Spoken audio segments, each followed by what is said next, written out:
अथ श्री साई सच्चरित्र अध्याय 51। उपसंहार।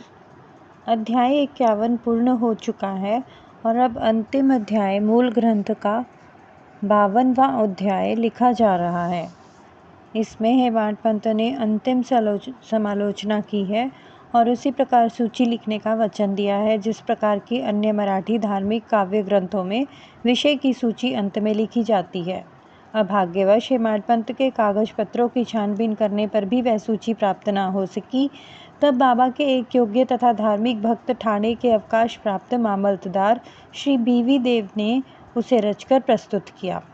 पुस्तक के प्रारंभ में ही विषय सूची देने तथा प्रत्येक अध्याय में विषय का संकेत शीर्षक स्वरूप लिखना ही आधुनिक प्रथा है, इसलिए यहाँ अनुक्रमण का नहीं दी जा रही है। अतः इस अध्याय को उपसंहार समझना ही उपयुक्त होगा। अभाग्यवश हेमाड पंत उस समय तक जीवित न रहे कि वे अपने लिखे हुए इस अध्याय की प्रति में संशोधन करके उसे छपने योग्य बनाते। श्री सद्गुरु साईं की महानता। हे साईं, मैं आपकी चरण वंदना कर आपसे शरण की याचना करता हूँ, क्योंकि आप ही इस अखिल विश्व के एकमात्र आधार हैं। यदि ऐसी ही धारणा लेकर हम उनका भजन पूजन करें तो यह निश्चित है कि हमारी समस्त इच्छाएं शीघ्र पूर्ण होंगी और हमें अपने परम लक्ष्य की प्राप्ति हो जाएगी। आज निंदित विचारों के तट पर माया मोह के झंझावत से धैर्य रूपी वृक्ष की जड़ें उखड़ गई हैं। अहंकार रूपी वायु की प्रबलता से हृदय रूपी समुद्र में तूफान उठ खड़ा हुआ है, जिसमें क्रोध और घृणा रूपी घड़ियाल तैरते हैं और अहम भाव एवं संदेह रूपी नाना संकल्प विकल्पों की सतत भंवरों में निंदा, घृणा और ईर्ष्या रूपी अगणित मछलियां विहार कर रही हैं। यद्यपि यह समुद्र इतना भयानक है तो भी हमारे सद्गुरु साईं महाराज उसमें अगस्त्य स्वरूप ही हैं, इसलिए भक्तों को किंचन मात्र भी भयभीत होने की आवश्यकता नहीं है। हमारे सद्गुरु तो जहाज हैं और वे हमें कुशलतापूर्वक इस भयानक भव समुद्र से पार उतार देंगे। प्रार्थना। श्री सच्चिदानंद साईं महाराज को साष्टांग नमस्कार करके उनके चरण पकड़कर हम सब भक्तों के कल्याणार्थ उनसे प्रार्थना करते हैं कि हे साईं, हमारे मन की चंचलता और वासनाओं को दूर करो। हे प्रभु, हमारे लिए तुम्हारे श्री चरणों के अतिरिक्त किसी अन्य वस्तु की लालसा न रहे। तुम्हारा यह चरित्र घर घर पहुँचे और इसका नित्य पठन पाठन हो, और जो भक्त इसका प्रेम पूर्वक अध्ययन करे उनके समस्त संकट दूर हों। फलश्रुति अध्ययन का पुरस्कार। अब इस पुस्तक के अध्ययन से प्राप्त होने वाले फल के संबंध में कुछ शब्द लिखूंगा। इस ग्रंथ के पठन पाठन से मनोवांछित फल की प्राप्ति होगी। पवित्र गोदावरी नदी में स्नान कर शिरडी के समाधि मंदिर में श्री साईं बाबा की समाधि के दर्शन कर लेने के पश्चात इस ग्रंथ का पठन पाठन या श्रवण प्रारंभ करोगे तो तुम्हारी तिगुनी विपत्तियां दूर हो जाएंगी। समय समय पर श्री साईं बाबा की कथा वार्ता करते रहने से तुम्हें आध्यात्मिक जगत के प्रति अभिरुचि हो जाएगी, और यदि तुम इस प्रकार नियम तथा प्रेम पूर्वक अभ्यास करते रहे तो तुम्हारे समस्त पाप अवश्य नष्ट हो जाएंगे।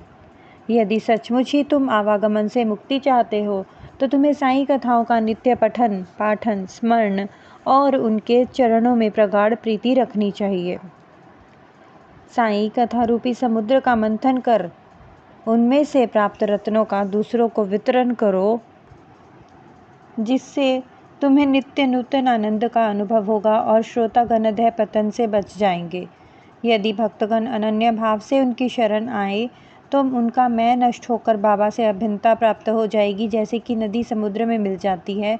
यदि तुम 3 अवस्थाओं अर्थात जागृति, स्वप्न और निद्रा, इनमें से किसी एक में भी साईं चिंतन में लीन हो जाओ तो तुम्हारा सांसारिक चक्र से छुटकारा हो जाएगा। स्नान कर प्रेम और श्रद्धा युक्त होकर जो इस ग्रंथ का 1 सप्ताह में पठन समाप्त करेंगे उनके सारे कष्ट दूर हो जाएंगे, या जो इसका नित्य पठन या श्रवण करेंगे उन्हें सब भयों से तुरंत छुटकारा मिल जाएगा। सततम कीर्तयन्तो माम यतन्तश्च दृढ़व्रताः नमस्यन्तश्च माम भक्त्या नित्य युक्ता उपासते। इसके अध्ययन से हर एक को अपनी श्रद्धा और भक्ति के अनुसार फल मिलेगा, परंतु इन दोनों के अभाव में किसी भी फल की प्राप्ति होना संभव नहीं है। यदि तुम इस ग्रंथ का आदरपूर्वक पठन करोगे तो श्री साईं प्रसन्न होकर तुम्हें अज्ञान और दरिद्रता के पाश से मुक्त कर ज्ञान, धन और समृद्धि प्रदान करेंगे। यदि एकाग्रचित होकर नित्य एक अध्याय ही पढ़ोगे तो भी तुम्हें अपरिमित सुख की प्राप्ति होगी। इस ग्रंथ को अपने घर पर गुरु पूर्णिमा, गोकुल अष्टमी, रामनवमी, विजयादशमी और दीपावली के दिन अवश्य पढ़ना चाहिए। यदि ध्यानपूर्वक तुम केवल इसी ग्रंथ का अध्ययन करते रहोगे तो तुम्हें सुख और संतोष की प्राप्ति होगी और सदैव श्री साईं चरणारविंदों का स्मरण बना रहेगा और इस प्रकार तुम भवसागर से सहज ही पार हो जाओगे। इसके अध्ययन से रोगियों को स्वास्थ्य, निर्धनों को धन, दुखित और पीड़ितों को संपन्नता मिलेगी तथा मन के समस्त विकार दूर होकर मानसिक शांति प्राप्त होगी। मेरे प्रिय भक्त और श्रोतागण, आपको प्रणाम करते हुए मेरा आपसे एक विशेष निवेदन है कि जिनकी कथा आपने इतने दिनों और महीनों से सुनी है, उनके कलिमलहारी और मनोहर चरणों को कभी भी स्मृत न होने दें। जिस उत्साह, श्रद्धा तथा लगन के साथ आप इन कथाओं का पठन या श्रवण करेंगे, श्री साईं बाबा वैसी ही सेवा करने में बुद्धि हमें प्रदान करेंगे। लेखक और पाठक इस कार्य में परस्पर सहयोग देकर सुखी हों। प्रसाद याचना। अंत में हम इस पुस्तक को समाप्त करते हुए सर्वशक्तिमान परमात्मा से निम्नलिखित कृपया प्रसाद याचना करते हैं कि हे ईश्वर, पाठकों तथा भक्तों को श्री साईं बाबा के साईं चरणों में पूर्ण और अनन्य भक्ति दो। श्री साईं का मनोहर स्वरूप ही उनकी आंखों में सदा बसा रहे और वे समस्त प्राणियों में देवादिदेव साईं भगवान का ही दर्शन करें। एवमस्तु। श्री सद्गुरु साईनाथ अर्पणमस्तु। शुभम भवतु। सप्ताहे परायणः सप्तम विश्राम। ओम श्री साईं यशकाय शिरडीवासिने नमः। समाप्त। ओम साईं राम।